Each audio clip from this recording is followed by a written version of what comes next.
Hulu Sungai Tengah. Pada kali ini saya mendapat tugas untuk membuat video analisis isu kontemporer dan berikut adalah videonya.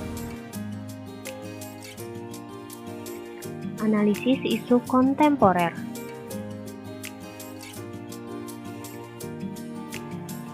Isu kontemporer adalah suatu pokok persoalan yang terjadi pada masa sekarang atau menjadi trending topik pada saat ini. Jadi, solusi penyelesaiannya harus sesuai dengan masa sekarang. Untuk melakukan analisis isu kontemporer, pertama kita harus membuat list isu kontemporer, lalu melakukan teknik tapisan APKL atau aktual, problematik, kehalayakan, dan layak. Setelah itu akan didapatkan satu isu terpilih.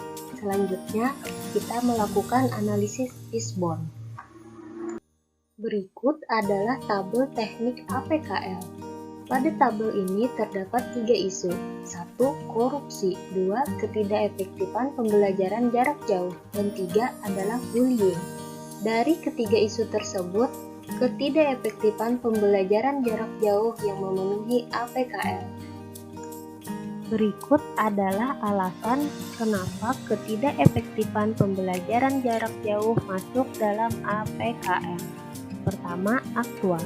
Pandemi berkepanjangan yang terjadi sampai hari ini berdampak pada proses pembelajaran jarak jauh yang berkelanjutan. PJJ yang berkepanjangan ini menjadi isu yang selalu dibicarakan, baik oleh praktisi pendidikan, pengamat, orang tua, bahkan siswa itu sendiri. Problematik. Isu ini berpengaruh terhadap semua dimensi kehidupan di masyarakat dan pada pelaksanaannya menghadapi berbagai macam masalah. Kehalayakan. Masalah ini dihadapi oleh semua lapisan masyarakat dan berbagai tingkatan ekonomi dan latar belakang. Layak.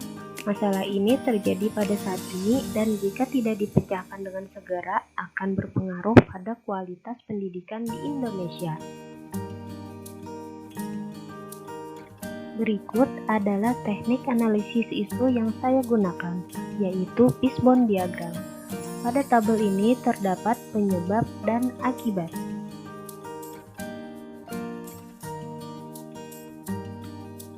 Pembelajaran jarak jauh adalah pembelajaran dengan menggunakan media yang memungkinkan terjadi interaksi antara guru dan siswa. Dalam PJJ, antara guru dan siswa tidak bertatap muka secara langsung. Hal inilah yang menyebabkan beberapa masalah muncul dalam pembelajaran dan membuat pembelajaran menjadi tidak efektif. Berikut adalah beberapa penyebabnya. Surrounding. Pertama, dukungan orang tua.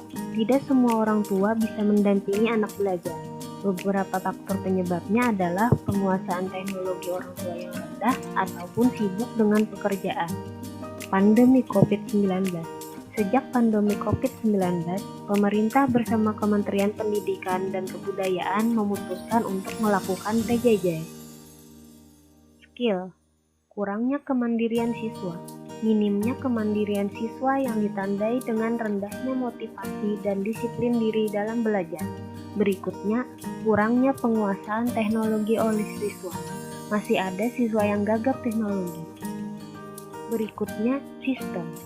Kesenjangan kualitas pendidikan. Kesenjangan kualitas pendidikan akan semakin meningkat antara yang punya akses pembelajaran daring dan yang hanya mampu belajar luring. Berikutnya, kurikulum penunjang belum optimal. PJJ daring kurang maksimal karena mayoritas guru tidak terbiasa menerapkan pembelajaran daring. Dan terakhir, supplier. Kurangnya penguasaan teknologi oleh pendidik. Masih banyak guru yang belum menguasai IT, seperti menggunakan laptop atau menggunakan gadget lain dan juga mengajar daring. Terakhir, kurangnya fasilitas pembelajaran jarak jauh. Hal ini menjadi kendala karena tidak semua siswa memiliki fasilitas tersebut. Berikutnya adalah pemecahan masalah menggunakan analisis SWOT. Yang pertama adalah strength, dan terdapat 3 hal. Pertama, kebijakan pemerintah dalam menetapkan peraturan PJJ di masa pandemi COVID-19. Kedua, harapan masyarakat agar COVID-19 ini segera berakhir. Dan terakhir, adanya keinginan dari orang tua, guru, dan siswa untuk diberlakukan kembali pembelajaran tatap muka. Yang kedua adalah weaknesses, yang memuat 4 hal. 1. Masih banyak guru yang juga belum menguasai IT serta kurang bahan ajar. 2. Tidak semua siswa maupun orang tua dapat mengikuti pembelajaran jarak jauh. 3. Tidak semua siswa atau orang tua memiliki fasilitas pendukung pembelajaran daring. Dan 4. Masih ada orang tua yang kurang menguasai teknologi dan ada yang sibuk dalam pekerjaannya. Ketiga, opportunities.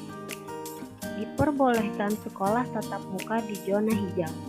Adanya bantuan kuota dari pemerintah untuk kegiatan PJJ, bantuan alat-alat protokol kesehatan untuk sekolah.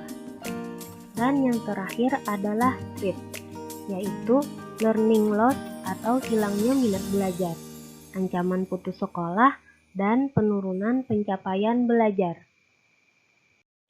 Selanjutnya, rekomendasi penyelesaian masalah. Ada 4 hal.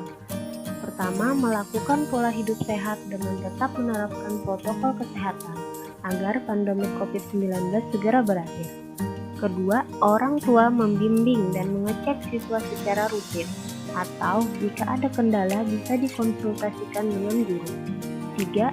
Untuk mendukung kemandirian siswa dalam belajar, guru dapat menggunakan metode belajar yang menyenangkan, seperti video pembelajaran yang menarik dan lainnya. Terakhir, guru memberikan materi yang diprioritaskan untuk dipelajari siswa di mana bisa dipraktekkan dalam kehidupan sehari-hari, sehingga pembelajaran lebih aplikatif. Sekian yang dapat saya paparkan. Terima kasih. Wassalamualaikum warahmatullahi wabarakatuh.